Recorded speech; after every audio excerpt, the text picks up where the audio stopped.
शरीर सध्या खूप असं म्हणजे साथच देत नाही, त्यामुळे खूप त्रास झाला. त्यातले त्यात ताप, अंगदुखी इतकी प्रचंड होती, डोकं दुखत, त्यामुळे खूप त्रास झाला. आता आहे व्यवस्थित आहे, आणखी थोडासा दम लागल्यासारखा होतोय, पण व्यवस्थित आहे. आज उद्या क्लिअर होईल. 17 तारखेला तुम्ही एक मीटिंग कॉल केलेली आहे.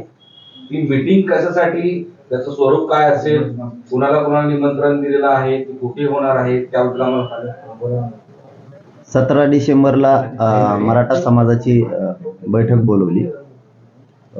पाऊस नसला तर अंतरवलीला, आणि पाऊस जर आला तर आजूबाजूला तिथं एखाद्या मंगल कार्यालयात मोठ्या घ्यायचं नियोजन सुरू आहे. उद्याच्याला त्याची अधिकृत स्थळाची ठिकाण कुठं आहे, काय आहे, ते वेळ सकाळी 9 वाजता ही बैठक सुरू होणार आहे. परिचय बैठक म्हणून हे 12 वाजेपर्यंत 9 ते 12 चालत, तिथून पुढं 1 ते 3 मुख्य बैठक सुरू होणार आहे. राज्यातले सगळे स्वयंसेवक ज्यांनी ज्यांनी या आंदोलनामध्ये भूमिका पार पाडली, आयोजक, साखळी उपोषण करते, आमरण उपोषण करते, हे महत्त्वाचे सगळे लोक येणार आहेत. राज्यभरातले डॉक्टर, वकील, अभ्यासक, तज्ज्ञ हे सुद्धा त्या बैठकीला येणार आहेत. इतिहास तज्ज्ञ येणार आहेत, साहित्यिक पण काही येणार आहेत. या बैठकीला मराठा समाज हा सुद्धा राज्यातला उपस्थित राहणार आहे. आम्ही सगळेजण एकत्रित येऊन समाजाच्या, मराठ्याच्या शेवटच्या गोरगरिबांच्या लेकराला मराठा आरक्षण मिळूनच द्यायचं, यासाठी 24 डिसेंबरपर्यंत सरकार 100% आरक्षण देईल. नाही दिलं तर 24 डिसेंबरच्या नंतर आंदोलनाची भूमिका काय, ही दिशा फायनल ठरवण्यात समाजाच्या समक्ष येणार आहे. आणि जी भूमिका ठरल त्यावर मराठा समाज शांततेत पण खूप मोठं ते आंदोलन सुरू होणार आहे. सोशल मीडियामधून एक मोहीम चालवली जाते की 25 तारखेला मुंबईला जायचं आहे, आणि प्रत्येक जिल्ह्यातून म्हणजे 36 जिल्ह्यातून किमान प्रत्येक जिल्ह्यातून 50 ट्रॅक्टर आणि काही कार्यकर्ते आपल्याला जायचे, अशा प्रकारचं. या सगळ्या संदर्भात आपण काय सांगाल? नाही, आणखीन आपलं निवेदन मराठा समाजाचं राज्यातल्या झालेलं नाही,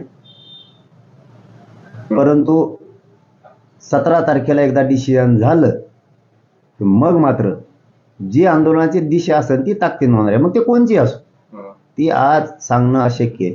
कारण मी माझा निर्णय कधीच समाजावर लादत नाही, कारण मी समाजापेक्षा मोठा नाही. त्यामुळं मी समाजाला विचारल्याशिवाय काहीच करत नाही, कारण त्याच्यात माझ्या मराठ्यांच्या लेकरा बाळाचं हित आहे. माझे विचार मी बळच हाकीत नसतो, त्यातून समाजाचा लॉस होईल, आणि आता समाजाचं नुकसान होऊ द्यायचं नाही, म्हणून समाजाला विचारून करायचं आहे. आणि 50 जिल्ह्यातून समजा ठरलं तर जिल्ह्यातून कसे, आमच्या 2-3 गावातच तेवढे 50 ट्रॅक्टर आहेत. समजा ते आमचा विषयच नाहीये, 50 कसे जातील? जाणार तर नाही, जिल्ह्यातून आकडा. आता तुम्हाला जर 17च्या नंतर नियोजन ठरल्यावर सांगा. म्हणजे याचा अर्थ तुमचं मानसिक तयारी झालेली आहे, फक्त निर्णय व्हायचा आहे का की 25 डिसेंबरला विधान भवन धडकायचं ट्रॅक्टर घेऊन? नाही, समाजाला विचारल्याशिवाय नाही. समाज जे म्हणल त्यापेक्षा चौपट होणार, मग ते काही असो. समाजातल्या वेगवेगळ्या स्तरावर सोशल मीडियावर असे सगळे व्हॉट्सअप, फेसबुक या मीडियावर मेसेज चालू आहेत की ट्रॅक्टर ट्रॉली सोबत 10 समाज बांधव 10 दिवस पुरेल इतकं अन्न, सीधा ट्रॅक्टर चांगल्या स्थितीत असले पाहिजे, 2 जोडी अंगातले कपडे, झोपण्यासाठी कपडे, गॅस, स्टोव, चूल, लाकूड, लागणारं साहित्य सीझनसाठी, हे सगळं असं मेसेज चालू आहे. आणि अनेक व्हॉट्सअप ग्रुपवर आणि फेसबुकवर आले की आता आपल्याला ट्रॅक्टर घेऊन ट्रॉलीसह पोहोचायचं आहे. हे बघा, मी समाजाची भावनाची कदर करतो. ते समाजाचं भावना आहे, ती वेदना आहे, ती खदखद आहे. ते त्यांचं काहीच चुकत नाही, जायचं म्हणून नाही म्हणून त्यांचं समाजाचं अजिबात चुकत नाही. परंतु ज्या अर्थी आपण निर्णयानं विचारपूर्वक लॉंग लाईफचा विचार करून दूरदृष्टी ठेवून आपण ज्यावेळेस एखादं आंदोलन हाताळतो ते कायमस्वरूपी टिकतं. त्यामुळं आपण विचारांती 17 तारखेला बैठक घेऊन नेमकं काय करायचं हे ठरवू. दिशा आंदोलनाची कशी, कोणचं करायचंय, काय करायचंय, असं नाही. अचानक पोस्ट आली म्हणून करायचं, त्याच्या समाजाची फसगत होईल. समाज आता फसवू द्यायचा नाही, विचारांती निर्णय घ्यायचा आणि तेव्हा कडेला न्यायचा आहे. उदाहरण म्हणून सांगतो, ते फायनल धरू नका, पण 10 दिवस पुरण एवढं नाही, मग जायचं ठरलं तर मग ते निवेदन म्हणजे निवेदनच होणार. 2 दिवस लेट, पण निवेदन नेटकं होणार. आणि विजय मिळवायचा असेल तर माणसानं छत्रपती शिवरायांचा विचार मनात घेणं खूप गरजेचं आहे. ते एकदा बाहेर पडले, येताना विजय घेऊन माघारी येत होते. नुसतंच आज आपण कुठं एखादी पोस्ट टाकली म्हणून पळालो, समाजाची हार होता कामा नाही. जे काय करायचं असेल, मी कोणाची भावना कधीच दुखवणाऱ्यातलं पोरगं नाही. जी काय आपल्या समाजाची भावना असेल तीच करू. फक्त आपण सगळे विचार करू, त्याच्यावरती सविस्तर चर्चा करू, नेमकं काय केलं पाहिजे, कधी केलं पाहिजे, आज का उद्या कधी केलं पाहिजे, याच्यावर ज्यावेळेस निर्णय होईल. समाज हे समाजच असतो. एकदा समाजाने ठरवलं, यश प्राप्त झालं. 17 तारखेची जी बैठक आहे ती जर 24 तारखेपर्यंत आंदोलन नाही मिळालं तर पुढे काय करायचं या संदर्भात आहे का, हे सगळं थोडं स्पष्ट करा. हो, कारण 2-4 घटना अशा झाल्यात पाठीमागं, त्यामुळं आम्ही 24च्या नंतर ही बैठक घेणार होतो. ना विलाज आहे आमचा, आम्हाला 17ला घ्यावा लागते. कारण 2-4 घटना आमच्यावरती विश्वास उडाण्यासारख्या सरकारकडून झालेल्या आहेत. त्यामुळं आम्ही का सावध होऊ नये, सरकारवर आम्ही 100% 24 डिसेंबरपर्यंत दादा विश्वास ठेवला. काय घटना 4-5 आता आमचे अंतरवाल्यातले लोक गुन्ह्यातले अटक करू नये म्हणले होते, अटक केली. तिथं आमची फसवणूक झाली. गुन्हे मागं घेऊ म्हणले, ते घेतले नाही. तिथं आमच्याशी दागा फटकाच झाला. तुम्ही त्याचं ऐकून आमच्या आरक्षणाचे स्टेटमेंट बदलायला लागलात, म्हणजे तुम्हाला मराठा समाजाला किंमतच द्यायची नाही असा त्यातून अर्थ निघाला लागला. तुम्ही मराठा समाजाला अन्यायच करायचं ठरवलंय, ते आम्ही नाही ना सहन करणार. इथं गप्पा मारत नाही किंवा प्रेस पुढं बोलतो म्हणून बोलत नाही. इथं पूर्वीचा मराठा नाही राहिला. आता स्वतःच्या लेकरासाठी मराठा समाज आता शांततेत पण कोणत्याही टोकाचं आंदोलन करू शकतो या भूमिकेत आहे. आणि जेवढे पक्ष आहेत तेवढ्या पक्षातल्या नेत्याला न जुमानता स्वतःच्या लेकरासाठी मराठा आता रस्त्यावर येऊ शकतोय. आणि आमच्या डोळ्यात देखता अशा फसवणूक झाल्या. महाराष्ट्रातल्या सगळे गुन्हे मागं घेऊन म्हणले होते, तेही आणखीन घेतलेले नाही. ही झाली 4थी फसवणूक. 5वी आम्हाला लेखी देऊ म्हणले होते, आणखीनही दिलं नाही. ही झाली 6वी फसवणूक. तुम्ही त्याचं ऐकून कुऱ्हाडीची भाषा त्यो करतो, आमचे लोक अटक करा त्यो म्हणतो आणि सरकार ऐकतो आणि त्याप्रमाणे आमच्यावर कारवाई करतो. ही झाली 7वी फसवणूक. त्यांच्याच पाहुण्यांनी त्यांचेच हॉटेल जाळलेलं असताना आंदोलन ह्या मराठ्यांचं बदनाम केलं. आमचे नांदेड जिल्ह्यापासून लातूर, नायगावचे, बीड, माजलगावचे लोक विनाकारण गुंतवले. ज्यांना सगळ्याच महाराष्ट्रातले एकाच नाव घेण्यापेक्षा विनाकारण गुंतवले. आमची फसवणूक व्हायला लागली, आम्ही कवर थांबणार. आता तुम्ही याला असं जे बोलताय त्यावरून एक नवीन विषय आलेला आहे की छगन भुजबळ असं म्हणतायत की मराठा आरक्षणाला माझा विरोध नाही, पण मीच विरोधक असल्याचं चित्र रंगवलं जातंय. 24 डिसेंबर रोजी मला गोळी घालून ठार मारले जाऊ शकते असा पोलिसांकडे रिपोर्ट आहे आणि झुंडशाहीला त्यांचा विरोध आहे असं तिथं म्हणणं. आता अन्यायाचं बघा, अन्यायाविरुद्ध आवाज उठवणं, त्याला जर तो झुंडशाही म्हणत असला तर त्याचे किती प्रगल्भ विचार आहेत त्याचं लक्षात येईल. आणि त्याला कोण गुळे आणि ते कशाला कोण खराब करेन हात स्वतःचे, तो काय असा. आणि त्याला चित्र रंगवलं म्हणतो मी जातीयवादी म्हणून. आणि मग कोण आहे तू? कोण आहे जातीयवादी? नाही तर कोण? तू धनगर बांधवांच्या आरक्षणाच्या बाबत गोरगरीब लोक आहेत त्यांच्याबद्दल भूमिका स्पष्ट कर म्हणतो, करत नाही. तिथं तुझा जातीयवाद. ओबीसी महामंडळ सगळं खाल्लं, तुझ्याच लोकांना तू खाऊ दिलं नाही, तिथं तूच अन्याय जातीवाद केला. मराठ्यांना आरक्षण मिळालंच नाही पाहिजे घटनेच्या पदावर बसून तू बोलतो, तिथं जातीवाद तूच करतो.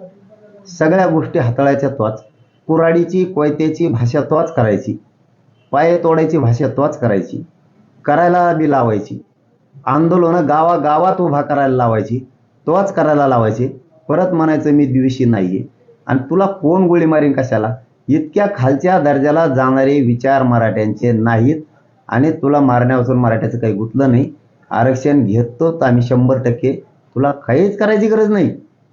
आणि कोणता पोलीस असा रिपोर्ट देतो की त्याच्या जीवाला धोका आहे आणि त्याला गोळी मारणारे पोलिसाला आम्ही त्याच्यासारखे कणत नाहीत. हो, त्याच्यासारखे आम्ही असे कणत नाहीत बळत. त्याला कणून हागायची सवय लागलेली, घेणं देणं. त्याला काय गरज आहे असलं काही सांगायची? याडपटावणी बोलत कोणकडे बी. त्याला काय हे काय मला गोळ्या घालणार आहे तर काय करणार आहे? तू त्याच गोळ्यातून आलेला आहे, तुला खायला कोण गोळ्या? आणि ते भाषा काय शिकवतो तू हे जवानीची आम्हाला? आता तू मार्गदर्शन करण्याचं वय आहे तुझं, उगाच काही सांगत. आम्ही सांगितलं का नाशिकमध्ये आम्हाला काय प्रॉब्लेम आले? आम्ही सांगितले का? आम्हीच हाताळले. हे नाही का पोलिसाला प्रस्ताव देता आला? जळगावला काय झालं? आम्ही हाताळलं. काय प्रशासनाला नाही का देता आला? पोलीस प्रशासनाला काही नाही देता आला. वाशिमला काय झालं? पोलीस प्रशासनाला आमच्याबद्दल आमच्या बी जीवाला धोका आहे हे नाही देता आलं का? आम्ही तो यासारखं बोंबलत नाही जीवाला धोका देत नाही आहे मरायला.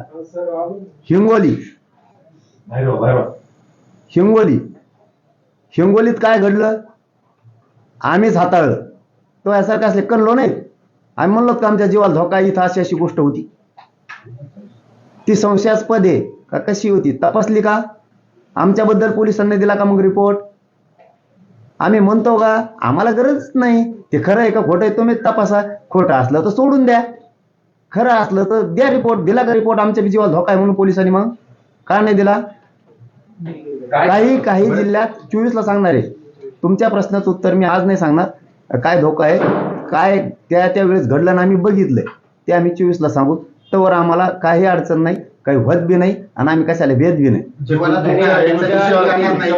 हा फार गंभीर आरोप आहे पाटील. हो, तुमच्यावर हल्ला करण्याचा प्लॅन होता का? तिथे काय घडलं नेमकं थोडक्यात तरी सांगा. नाही मी हे बघा आम्ही त्यासारखे करणारे नाही आहेत, भेटणारे नाही आहेत. संशय व्यक्त होता त्याच्यावरती पोलिसांनी काय रिपोर्ट दिले का? मग पण आम्ही आजपोत म्हणलो का? तुला कोणत्या पोलिसांनी रिपोर्ट दिलाय आम्हाला ते सांगा. तुझ्याच पोलीस अधिकाऱ्याकडून तूच दबाव आणून त्यांच्याकडून असली कारणं लिहून घेतो, रिपोर्ट द्यायला लावतो. तुझ्या मग कोण गेलं रे गोळ्याला खेळ्याला? कोणाजवळ गोळ्या येतात? तो ह्याच्या तोच हाणायला लावलेला आम्हाला अंतरावरल्या गोळ्या आमजवळ 2-2 खिशे भरून येत तशात. आणि तू आम्हाला कशाला सांगतो? पण आम्ही असले रडके धंदे करत नाही. रड आमच्यापाशी नसते. काय आहे काय नाही, काय संशय आलाय ती त्यावेळी सांगितलेला आहे. त्यांनी तपासलं नाही तपासलं आम्ही देणं दिलं नाही ते संपला विषय. कारण आम्ही भेकाडत नाहीतच, भेद फेत आम्ही नसतोच. तो यासारखं उगा संरक्षण लागून घेण्यासाठी खोटं बोलत. कुठं पोलीस मागं पुढं हिंडावत म्हणून ही देतं आम्हाला. काही दावऱ्यात 30-30 किलोमीटरवर सुद्धा मागं पुढं पोलीस नसायचे. 60-60 किलोमीटरवर सुद्धा मागं पुढं नसायचे. हद्द संपली तरी 20-20, 25-25, 30-30, 50-50 किलोमीटर आम्ही तसंच गेलो तरी आमचा फोन नाही. आम्ही कायच म्हणलो कार्यक्रमाच्या ठिकाणी संरक्षण असतं आम्ही म्हणलो नाही मधल्या टप्प्यात नाहीये. कुठं काय विरोध झाला आम्हाला हे आम्ही सांगितलं का? रडक्यासारखा तुझ्यासारखा हे होत आहे आम्हाला ती आम्हाला नाही सांगितलं. आम्ही सांगत नाहीत, आम्हाला गरज नाही. याचं काय हे रडून सरकारला फसवायला लागले, सरकारवर दबाव आणायला लागले, देवेंद्र फडणवीस साहेबांवर जास्त आणायला लागले. याला घ्यायच्या त्याच्या किशी मागं करू, याला या नाही झोप, याला या आंदोलनाचं काही नाही. याला दाटून ओबीसीचा नेता व्हायचंय आणि स्वतःवरचे सगळे आरोप धुवून घ्यायचे आणि हे ओबीसीला विचारणार नाही आणि हे कोणालाच विचारणार नाही. इतका घातकी माणूस उभ्या आयुष्यात. बाकीच्या गोर गरीब ओबीसी बांधवांनी समजून घेतलं पाहिजे. ओबीसी गरीब धनगर बांधवांनी हे समजून घेतलं पाहिजे. मुद्दा म्हणून मी 1 मिनिट जास्तीचं बोलतोय की धनगर बांधवांनी सुद्धा हे समजून घेणं ग्रामीण भागातल्या गरजेचं आहे. हा प्युअर वापर करणार आहे. गोर गरिबांना न्याय हा देऊ शकत नाही. याची फक्त चाल आहे. हे आलेला आहे मधून, याला डबल मध्ये जायचं नाही. हे जामीनवर. यामुळे याला सरकारला असले खोटे नाटे आरोप करून माझ्या जीवाला धोका आहे. मै छाती दुखती, मला मारतेनच, मला हाणतेनच, असलीच भाषा बोलतेत. आम्ही सुरुवात तू केली, जातीवादाची भाषा तू केली, समर्थन तू केलं, जाती तेढ निर्माण होईन असं तू केलं. तू बोलतो तू मंत्रिपदाची गरिमाच राखे ना, त्याला आम्ही काय करावं? म्हणून याला त्या केसेस घ्यायच्यात आणि देवेंद्र फडणवीस साहेबांनी त्याचा डाव समजून घेतला पाहिजे की याला याच्यातून मोकळ व्हायचंय. तुमच्या सुद्धा किंवा तुम्हाला सुद्धा होरगुडून येऊ पुढे जाईल. आम्हाला देणं घेणं नाही ते तुमचं राजकारण आहे, तुम्ही जा.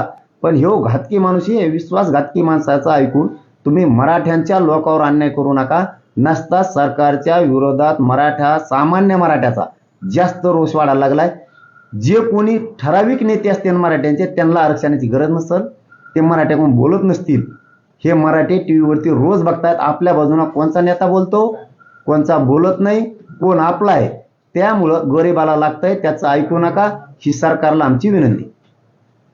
काही अनुचित प्रकार करण्याचा प्रयत्न केला दौऱ्यादरम्यान तुमच्या जीवाला पण धोका होता? चॅनल आलंय सगळ्या पोलिसांच्या रिपोर्ट बाबत. मग आमचा बी आक्षेप आहे. त्याला काहीच झालेलं नसून तर तो कोणचा पोलीस आहे तो रिपोर्ट देतोय, तो कोणत्या जिल्ह्यातला रिपोर्ट आहे त्याचा बी आम्ही शोध घेणार आहेत आज दिवसभरातच. कोण रिपोर्ट देणार आहे, कशाच्या आधारावर दिलाय, काय केलंय. कारण तुम्ही खोटे रिपोर्ट देऊन दरबारीनं आम्हाला दाबिणार आहेत का? हा, त्यांनी सांगायचं अटक करा, तुम्ही आमचे लोक अटक करायला लागले. अहो, साधी घटना सांगतो भाऊ तुम्हाला. त्या माजलगावची नुसती क्लिप व्हायरल केलेली त्या पोरानं. आज ते पोरग 1.5 महिना 2 महिने झाला आधी काय केलं त्याने असं एवढं, नुसती क्लिप व्हायरल केली. हे अन्याय. त्याचं ऐकून सगळे नेते म्हणतायत बीड जिल्ह्यातले मराठ्यांच्या आंदोलकाने आमच्या घरावर हल्ला केला नाही, तरी 3,000ची यादी कसं काय बीड जिल्ह्यात? त्याचं ऐकूनच आहे ना. हे देवेंद्र फडणवीस साहेबांच्या लक्षात यायला पाहिजे. तुमच्या विरोधात समाजाचा रोष वाढायला लागला, त्याचं ऐकून तुम्ही आमचे लोक गुतायला लागला. तुम्ही आमच्या लोकांना नोटीस द्यायला लागल्या जालना जिल्ह्यातल्या. हे काय प्रकार आहेत तुमचे? तुम्ही त्या नांदेड जिल्ह्यातल्या नायगाव तिकडच्या सगळ्या लोकांना नोटीस सोडायला लागला. तुम्ही परभणीच्या लातूरच्या लोकांना नोटीस सोडायला लागला आणि जातीय दंगली त्यो घडून आणतोय. हे सर्वसामान्य ओबीसी बांधवात आणि मराठा बांधवात, धनगर बांधवात सामान्यात द्वेष पसरायला लागलाय, आंदोलन उभा करायला लावा लागलाय आणि आमच्यात नाराजी पसरण. धनगर बांधवांना माझी विनंती सामान्य की सामान्य बांधवांना, धनगर बांधवांना विनंती की आपण रोज एकमेकाच्या ताटात खातो उठतो, याच्यासाठी आपल्यात नाराजी पसरायला नको. शहाणपणाची भूमिका माझी तुम्हाला घ्या, ही तुम्हाला विनंती माझी. मला गोळी मारली जाईल असा पोलिसांचा रिपोर्ट जो होता तो विधानसभेत सादर केलाय. मात्र भुजबळांनी हा दावा केल्याच्या नंतर याचा आता कोणी निषेध करणार नाही का, असं भुजबळांनी प्रश्न विचारलाय. कोणी काही करणारच नाही, निषेध काय करते मग? हे सरकारला सांगतो ना मी, तुम्ही ते काही बोलत राहणार, तुम्ही त्याच्या बाजूने उठून मराठ्यावर अन्याय करणार. हे मराठ्याला दिसायला लागले टीव्हीवरती, घराघरातल्या मराठ्यांना वाटायला लागले त्याची एकट्याचीच बाजू सरकार घ्यायला लागले आणि मराठ्यावर अन्याय करायला लागले. हे सरळ सरळ दिसायला लागले. मी हे जबाबदारीनं शब्द वापरतोय की सरकार त्याच्या दबावात यायला लागले एकट्याच्या, त्याला त्याच्या केशी नील करून घ्यायच्यात. खोटे नाटे आरोप करून ते सरकारची फसवणूक करून मराठ्यावर अन्याय करायला लागलाय. सरकारनं मराठ्यावर अन्याय होऊ देऊ नये. गाव खेड्यात सरकारविषयी रोष पसरायला लागलाय त्याच्यामुळं, कारण लोक टीव्हीवर बघतायत की सरकार त्याची बाजू घेऊन बोलायला लागले आणि मराठ्यावर अन्याय करायला लागले. मराठे याला अन्याय झालाय आमच्यावरती, आंदोलनातून सरकारला उत्तर देणार म्हणजे देणार. तुम्ही जर त्याला पुढं असंच बळ दिलं तर. त्यांना सांगितल्यानंतर त्यांची सिक्युरिटी वाढवण्यात आलेली आहे. तुमच्या सोबत सुद्धा अशा पद्धतीचे प्रकार झाल्याचं तुम्ही व्यक्त केलंय. मग पण तुमची सिक्युरिटी सरकार वाढवत नाही का? तुम्ही सरकारला तुमची सिक्युरिटी वाढवण्यात सांगणार आहात? आम्हाला नको बी, आमच्यावरची त्याला द्या, आमच्यावरची त्याला द्या. त्याच्या मागं पुढं 10,000 हजार ठेवा, काही देणं घेणं नाही आम्हाला. फक्त आमचं एकच पण आहे, तो जो शब्द वापरतोय ना ह्यो बी मी जबाबदारीनं बोलतोय. सारथीप्रमाणे अण्णासाहेब पाटील विकास महामंडळाप्रमाणे ओबीसींना सुद्धा सवलती द्या, समानता आणा, हे त्याचं म्हणणं आहे. आम्हाला एकच सारथी आहे, त्याला सुद्धा तो विरोध करतोय. इतक्या खालच्या दर्जाचा माणूस, त्याच्यासाठी राजगादी किती खेटली सारथीसाठी हे त्याला माहित नाही. ती आज लेकरांच्या कामाला आली, तिला सुद्धा तो विरोध करतोय. समानता नेमकी त्याला आरक्षणात का नको ही जबाबदारीनं म्हणतोय. मग तू जातीवादी नाही आहे ना? आमच्या शासकीय नोंदी सापडल्यात आरक्षणातल्या, त्याच्यात तुझी एकही नोंद नाहीये पूर्वीची, तरी तुला फुकटात आरक्षण दिलंय. आमच्या नोंदी आहेत, तिथं तुला समानता का नको? तू कशामुळे म्हणतो मराठे ओबीसीत नको? जे नेते मराठ्यांच्या बाजूला बोलले ते मराठा समाजाच्या वतीनं मी आज त्यांचं मनापासून आभार मानतो. हो, विधानसभेत जे बोलले त्यांचं, कारण ते मराठ्यांच्या बाजूने बोललेत. जे बोलत नाहीत त्यांना मराठा बघतोय. मराठे त्यांना पुढच्या काळात दारास उभा करणार नाहीत, ही मी तुमच्या काळ्या दगडावरची रेखी तुम्हाला छाती ठोकून सांगतो. कारण पूर्वीचा मराठा आता राहिला नाही. यांना मराठ्यांनी मोठं केलंय आणि हे आज मराठ्याच्या लेकराच्या विरोधात बोलतायत. हे मराठ्यांच्या डोक्यात आता फिट झाले. आणि तुम्ही काही ताकद वापरा, पैशाची, कशाची, दादागिरीची, गुतवायची, मराठी आता माग हटत नाहीत, किशीला भेट नाही. गर्दीवर स्वार होऊन तुम्ही हवं ते बोलणार का, असा प्रश्न जो आहे तो दरेकरांनी उपस्थित केलाय. मराठ्यांची वेदना आहे. हवेवर स्वार होणारा मी नाही, तुम्ही आहेत. कारण तुम्ही ज्या हवेवर मोठे झाले होते त्या हवेतून बाजूला जाऊन बँकेतून आपण काय काय खाल्लं हे धुवून काढण्यासाठी तुम्ही कुठे गेलात आम्हाला माहिती आहे. आम्हाला जास्तीचं बोलायला लावू नका, कारण तुम्ही मराठा समाजाचे. हवेचा वापर कोण करतो हे तुमच्याकडून शिकावं. ती भाषा आम्हाला शिकू नये तुम्ही. हवेचा रूख काय असतो आणि त्या हवेचा फायदा कसा उचलायचा हे तुम्हाला माहिती आहे आणि तुम्ही तो उचललेला आहे. ते आम्हाला शिकू नका. मी ना नेता आहे ना पिता आहे. मी मराठ्यांचा सेवक आहे. मराठा सेवक म्हणून काम करतो, मराठ्यांचं लेकरू म्हणून काम करतो. आणि मराठ्यांच्या त्या सभा नाहीत, मी हे तोंडाने सांगतो, तुम्हाला सांगायची गरज नाही. त्या वेदना आहेत, वेदना, आणि त्या आम्ही मांडतोय. फक्त तुम्हाला खपा नाही. तुम्हाला खपा नाही. फक्त एक गोरगरिबाचं लेकरू गोरगरिबासाठी लढतंय, ही तुमची सगळ्यात मोठी पोटदुखी आहे. फक्त तुम्हाला श्रीमंती आहे आणि आम्हाला नाही आहे, म्हणून तुम्ही म्हणताय मराठ्याला आरक्षण देऊ नका. कारण तुमच्या 15 पिढ्या नुसत्या नोटाच खात्यात इतकी तुमच्याजवळ प्रॉपर्टी आहे. आमची लेकराचे 1% हुकले तर आमचे लय वांदे आहेत. त्यामुळं ही गर्दीवर स्वार होऊन भाषा नाहीये.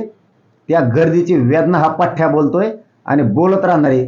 गर्दीचा फायदा तुम्हाला घ्यायचा माहिती आहे, आम्हाला नाही. आणि कसा फायदा घेतला तुम्ही मला इथून पुढे बोलायला लावू नका, तेही मला माहिती. आणि परत म्हणाले की एखाद्याचा हिशोब चुकता करायचा असं दरेकरांचं भाषण वाटलं. मग मी आता बोललोच ना, मी काय कोणत्या राजकीय पक्षाचा नाहीये. मी आता तेच सांगितलं की त्यांनी सूड भावनेनं मराठ्याशी वागू नये, सूड भावनेनं वागू नये. त्यांचं काय मराठ्याच्या पोराने वाईट केलेलं नाही म्हणून एवढे सूड भावनेनं बोलायला. आणि ती गर्दी वेदनेची ही मी भाषणात बोलतो 3 महिन्यापासून. त्या गर्दीचा उपयोग समाजालाच करून देणार. गर्दीचा उपयोग तुम्ही तुमच्या स्वतःसाठी इथून माग करून घेतलेला आहे. आम्ही आमच्या समाजासाठी करून द्यायला लागलो, म्हणून आज 39 लाख मराठ्यांना आरक्षणाचे पत्र मिळालेत. ही मराठ्यांच्या गर्दीचा विजय आहे. तुमच्या गर्दीचा उपयोग तुम्ही तुमच्या स्वतः एकट्यासाठी केलाय. पुन्हा पुन्हा ते सांगतो, मला इथून पुढे तुमच्यावर बोलायला लावू देऊ नका. मलाही तुमच्याबद्दल लय माहिती आहे. मी माझ्या समाजासाठी कोणाचाच मुलाहिजा करू शकत नाही. अनौपचारिक गप्पांमध्ये विजय वडेट्टीवार यांची माहिती आहे की रोहिणी आयोगाकडून ओबीसी समाजाची कॅटेगरी पद्धतीने वर्गवारी केली पाहिजे, जेणेकरून ओबीसी मधील तळागाळातील समाज घटकांना उभारी मिळेल. त्यांची तीच मागणी आहे गोरगरिबांची. हे खाऊन देत नाही म्हणते, एकटाच खातो सगळं आरक्षण. छोट्या छोट्या जातींना खाऊ देत नाहीत. ते बांधव मला 47 जातीचे नेते भेटायला आले होते ओबीसी मधले, किंवा आम्हाला खाऊ देत नाही, तुम्ही ती मागणी लावून धरा. आम्ही धरली. त्यांनाही वेगळं द्या. जसं धनगर बांधवाला वंजारी बांधवाला वेंटी व्हिजेंटी म्हणून वेगळं दिलं, तसं त्यांनाही गोरगरिबाला द्या. हे खाऊन नाही देत कुणाला, हे खाऊन नाही देत. योग्य मागणी त्या बांधवांची आणि आमचा त्या मागणीला पाठिंबा आहे. त्यांना वेगळं आरक्षण द्यावं. पण आम्ही ओबीसी आरक्षणात 100% आरक्षण घेणार. पण आमच्यामुळं धनगर बांधवाच्या आरक्षणाला, वंजारी बांधवाच्या आरक्षणाला धक्का लागत नाही, हे सामान्य धनगर बांधवांनी, ओबीसी बांधवांनी समजून घ्यावं, ही माझी त्यांना विनंती आहे. तुमच्या आरक्षणाला आमचा धक्का लागत नाही. याच्यामुळं तुमच्यात आमच्यात नाराजी नको, ही पुन्हा पुन्हा माझी तुम्हाला विनंती. राज्यात जे काय वातावरण खराब होत आहे त्याला तुम्हालाही जबाबदार भुजबळ जात आहेत. काय संबंध आहे? आम्ही काय खराब केले? शांत आहे. हटलं गाडी तू येऊ याचे पाहुणे आणि डाग लावितो मराठ्यांच्या आंदोलनाला. सगळे आमदार म्हणतायत, काल प्रकाशदादा सोळुंके म्हणले मराठ्यांचे आंदोलक नाही, निष्पाप गुतवलेत. क्षीरसागर परिवारही म्हणलाय की हे मराठा आंदोलक नाही आहेत. मग याचं एकट्याच घोडं कुठं दामपितो? तू हाटेल तूच जाळून कुठं दामपितो रे? आणि परत बोंबलतो. मग हे झालं ते झालं, काय झालं? तूच जाळीतो. लफडे शिकतो का आम्हाला? सगळ्या दुनियात लफडे करून आला. तू नादी लागू नको. आणखीन बी सांगतो आम्ही, नादी लागू नको. कारण तो हाटलं तूच जाळीतो आणि गप्पा हाणतो इकडं. सगळे सांगतात आम्ही मराठ्याचं आंदोलन बदनाम करतो, सरकारवर दबाव आणतो. देवेंद्र फडणवीस साहेबाला पुन्हा पुन्हा माझी विनंती, याचं ऐकून तुम्ही मराठ्यावर अन्याय करू नका.